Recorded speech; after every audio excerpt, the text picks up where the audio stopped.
there everyone, welcome back to another video about a children's trading card game. Game Ruler Set 4 has finally been getting some actual card reveals. So there's a lot of stuff for us to talk about. I swear I can speak English. I'm just getting very distracted by this whole camera situation here. I don't know why it's just randomly tweaking out.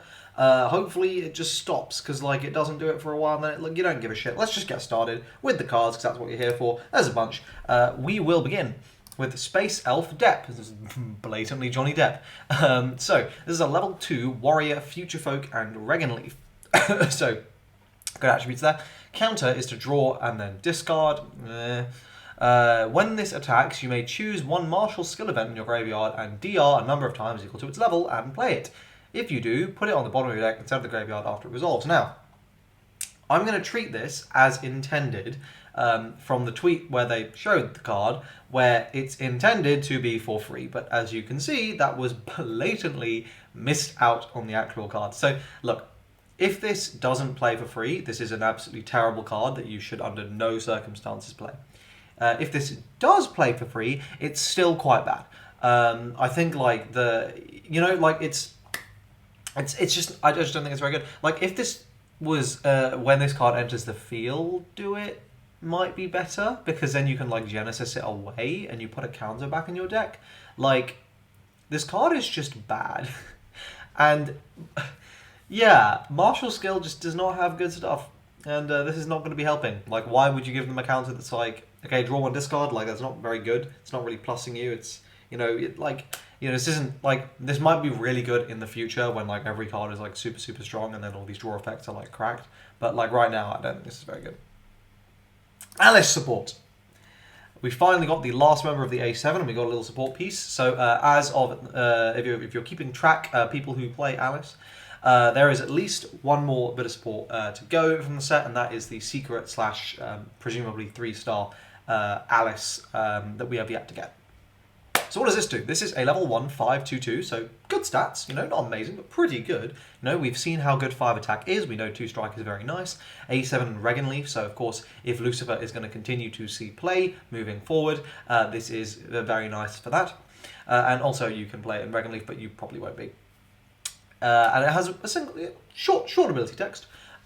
Instant action, during your opponent's attack phase, if you have 3 or less life, DR7, A7 or Alice, end the turn. Very simple effect.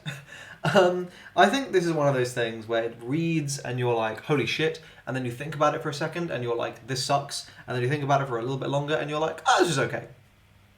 Realistically, I think this is basically never going to go off. However, the threat of it going off could be quite valuable and could force your opponent to maybe make some strange decisions. But like, realistically speaking, I really don't think this is particularly strong. DR7, A7 or Alice, like, now granted that is going to be most of your deck, right? I think like at this point it's fairly clear that is going to be most of your deck. However, if you actually look through like the stuff we have at the moment, you're kind of fighting for DR space against Duchess, which is not that good, but you're fighting for DR space against the new Alice, which is a reduced damage by 2, and that's like kind of always going to be good. So it's kind of tough. Like, when are you going to have the DR for this? It's possible that in testing, this will end up just being insanely strong. And, very much like it looks like you're going to be playing 40 plus Alice / A7s in your deck. So, like, there's very good odds you're going to be able to meet this requirement. So we'll see. But there's a lot of really strong Atlas cards you want to be playing anyway, which will inevitably going to end up reducing that count. So I'm hesitant to call this card anything particularly amazing at the moment. But again, in the future, could get cracked when you're basically only playing A7s analysis. Next, we've got Sword of Holy End, and this is a kind of crazy card. So this is a level 1 event, Willpower Psychic, which is misspelled there. You can set this, and if set, you can play it at the end of your opponent's turn. And I'll talk about the ruling with that in a moment. Return 1 Alice or A7 card you have in play to the hand. Deal 1 damage to your opponent equal to the number of different A7 in your graveyard, up to a maximum of 5. Your opponent may DR1 any number of times to reduce that number of damage by 1.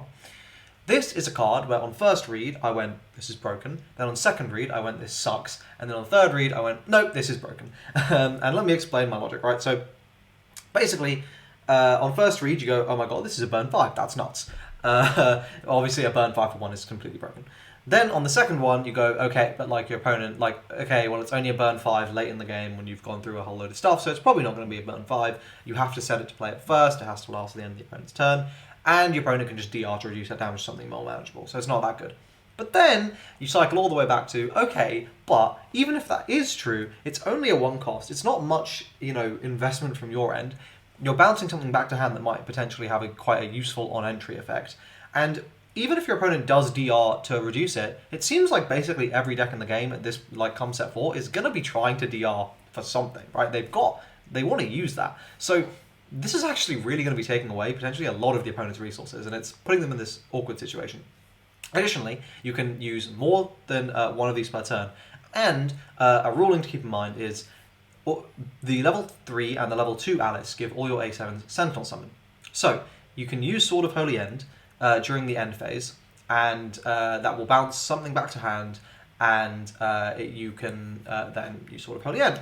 However, after that, you can then Sentinel Summon back out that thing you just bounced back to your hand. So potentially a Duchess, if you've got a lot of energy available, right? You can summon back a Duchess and do another burn one. And then if you have another Sword of Holy End, you can then use that to immediately bounce it back. So, there are potentially going to be some very silly plays that arise down the line as a result of that, but it does work like that, so keep that in mind. Anyway, I've talked about Alice long enough, but I think this is a very, very powerful card that is basically it's not going to be meta warping, but if you see Alice, you're going to be like, oh, fuck, I'm pretty sure.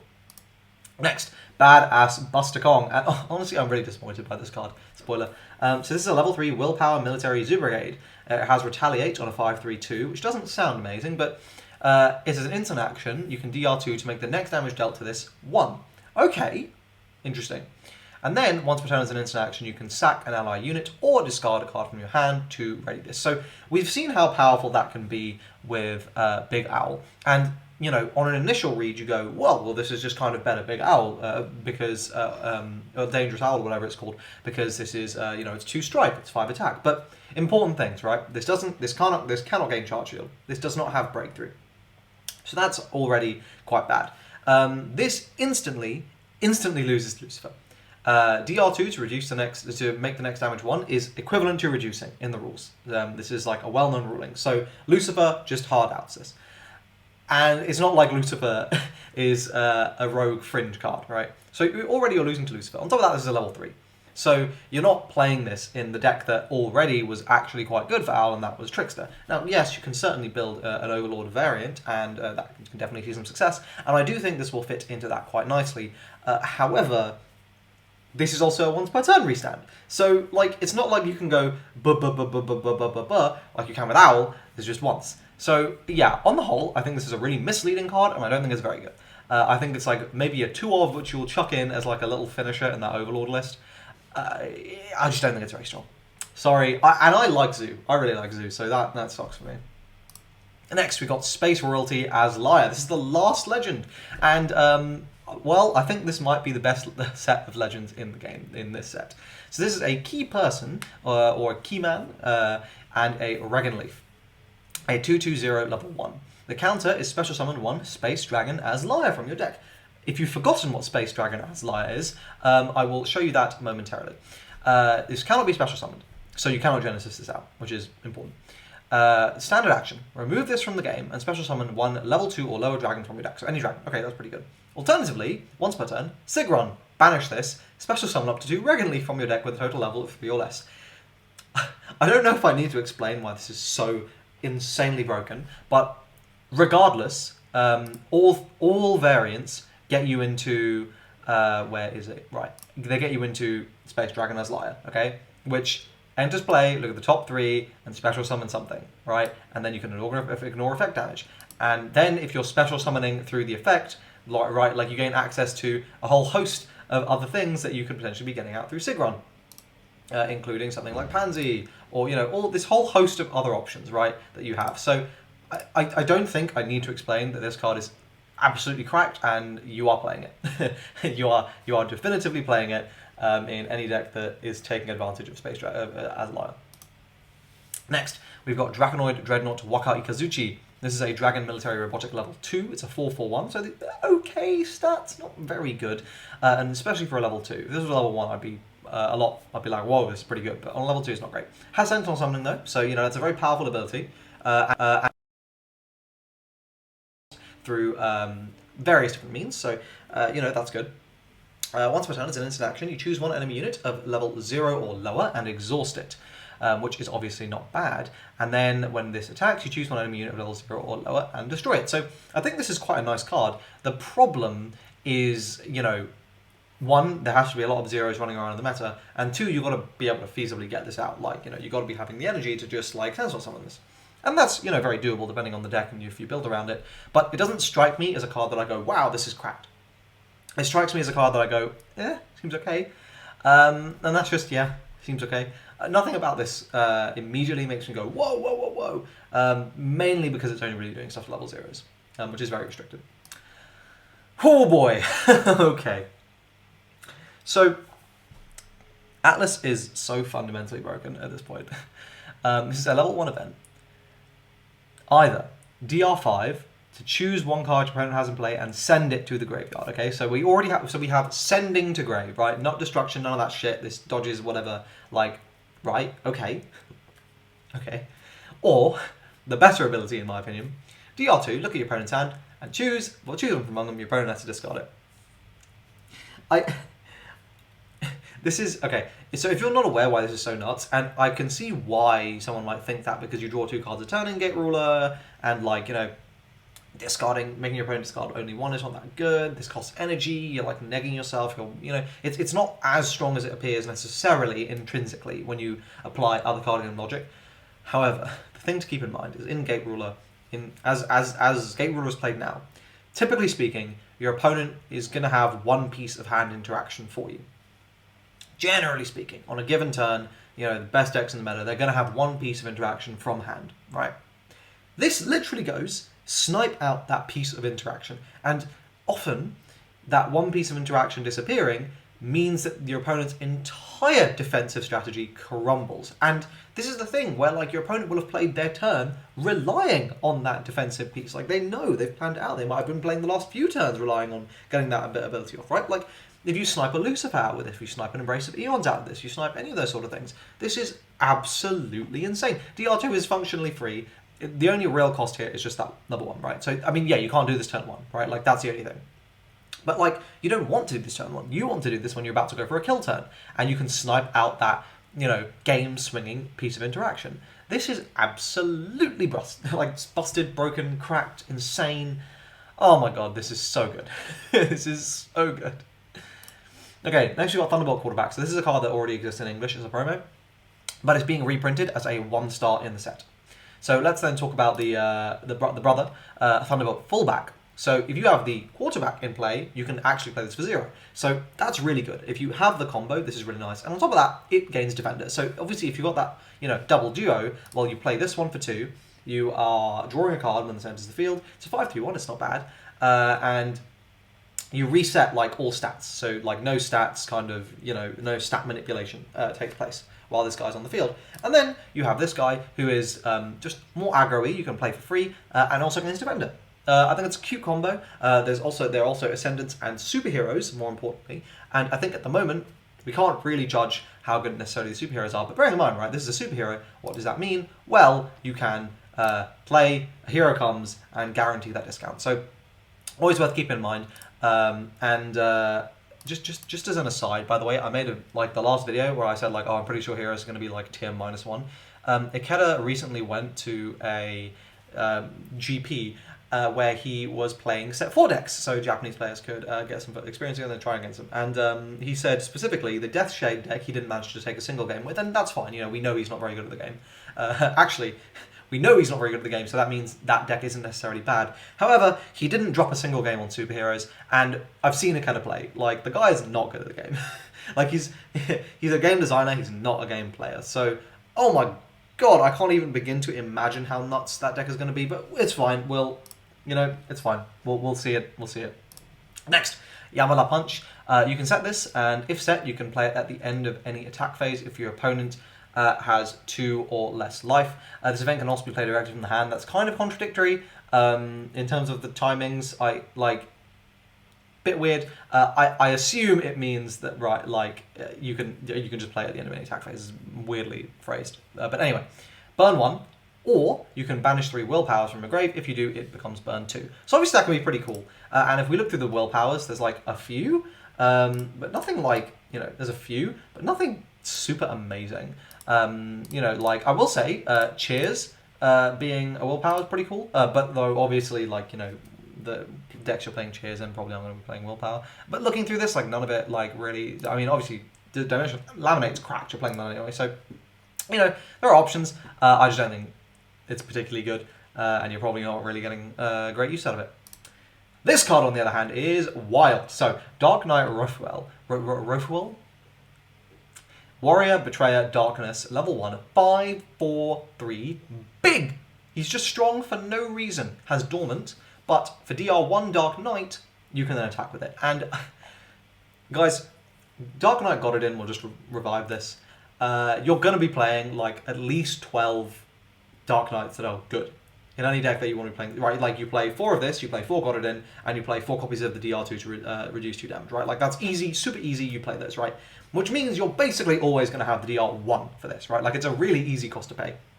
So, this is, yes, this is good. Bearing in mind, right, like, Got It In is just going to show up and be like, well, I'm going to clear the center with my, Deadly. And then I'm just going to smack face for 3 and smack face for 3. 6 damage. Easy, repeatable. You can play this control game and then suddenly you have this and you can just shit out of board with like 9 damage. Like, if you've got ways to restand these that we might get or something, like, that's really cool. Obviously it synergizes with the Darkness thing. You can use Warriors, you can Genesis it away and stuff like. Look, dude, this is a good card. I think this is a really good card for Dark Knights. Okay, next we've got Yadokai, and this is a really cool card. So firstly, the artwork is just very nice. This is a level -1, 5/2/2. Supernatural, Death Shade, Warrior, Darkness. Whole host of attributes there, okay. So summoning requirements. As it enters play, you must perform the following. Either destroy a Supernatural or Death Shade you have in play, and that's anywhere, or DR2 Supernatural or Death Shade. Otherwise, you have to just immediately put this into the graveyard. So, interesting. Definitely this strikes me as an Overlord-y kind of card. When this destroys an enemy unit, burn 1. So obviously that's quite nice on a 5 attack unit that also has 2 strike, right? So this is doing good damage or like good removal plus burn, which is really, really nice. But on top of that, look at the attributes. Supernatural, Death Shade, Warrior, Darkness, those are all really, really good. The problem is obviously this is in your margin front, which you're probably not like, what are you really playing that in? Which makes me think this is obviously more of a drive card than anything else. And as a drive card, it's fine, but okay, look, it's a negative level card without counter, so I'm never going to say this is bad. And I think if you're already playing a large number of Supernaturals, then this is kind of Death Shades, or just by happenstance, then this is kind of a very easy conclusion. It's good. This is good. It's a good card. I just think it's a good card. I don't know what more to say there. Finally. Takumi the Cutie. This is a level 0 Supernatural, Octopus, Space Peeps, and Regan Leaf. So nice the swathe of attributes there, English. This is a 3/2/1 with Power of Infinity. Thrice per turn, DR3, this gains +1, +1, +1. So if you DR9, this becomes a 6/5/4. Realistically, so this is kind of like a worse Duchess, but also kind of better, because this is a level 0, so you can just slam it down for free. It has worse stats than Duchess, obviously, because it's coming for free, and it doesn't immediately burn. However, you can, functionally, it's doing the same thing as Duchess, right? Where if you DR enough, this is big. It's just doing a little bit less damage than Duchess, but it's free, which is again playing level 0s is nice. And it's got a very nice set of attributes. And I think that you cannot really ignore that. And decks that care about playing Octopus, or Supernatural, or Space Peeps, or Regan Leaf, which is, surprise, surprise, all those decks, this is probably going to be a very nice inclusion. I'm willing to bet this might even be a 4 of. It just seems like a very good generic card, honestly. And I'm a really big fan.